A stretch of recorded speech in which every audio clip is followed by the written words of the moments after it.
The Color of Silence. Cale was a ghost who painted with light. Unseen, unheard, he moved through the city's monochrome nights, his only voice the glowing art he left on forgotten walls and fogged-up windows. He painted the ache of loneliness and watched from the shadows as people stopped, touched by a beauty they couldn't explain. One evening he saw her. Her name was Alara, and she carried a violin case like it held a piece of her soul.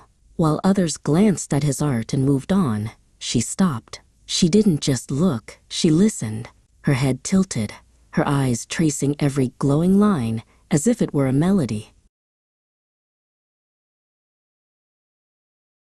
A silent conversation began. Cale started painting for an audience of one. A weeping willow with glowing leaves on the glass of her bus stop. A constellation of forgotten stars on the pavement of her path through the park. Each piece was a feeling laid bare. And Alara always answered. She would pause her day, close her eyes, and absorb the silent art. Cale would watch, his invisible heart aching with a new, terrifying hope. He felt seen, not by her eyes, but by her spirit. He grew bolder. In the quietest hour before dawn, he painted his masterpiece on the wall opposite her apartment window, a portrait of her.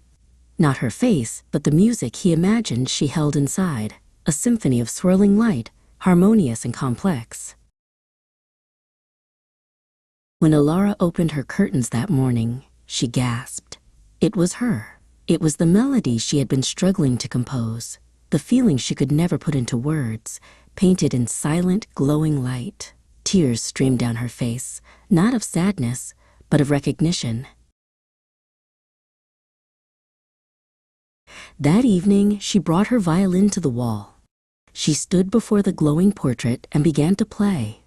The music was not a copy of the art, but a response to it. It was a melody of understanding, of shared solitude, of two souls speaking the same silent language. Hiding in the shadows, Cale felt the music wash over him. Each note was a thread, weaving itself into his being. Looking down, he saw his hands. They were no longer just empty space. They were outlined in a soft, pulsating light, just like his paintings. The song ended. Alara lowered her violin, her gaze soft, as she scanned the empty alley. "Thank you," she whispered to the silence.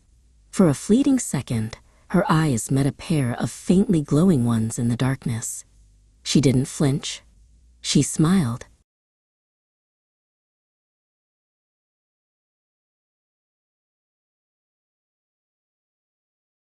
Cale did not become visible, not truly.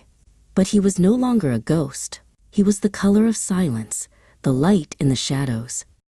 And in the heart of the monochrome city, a painter and a musician continued their conversation, creating a world of beauty that only they could fully see.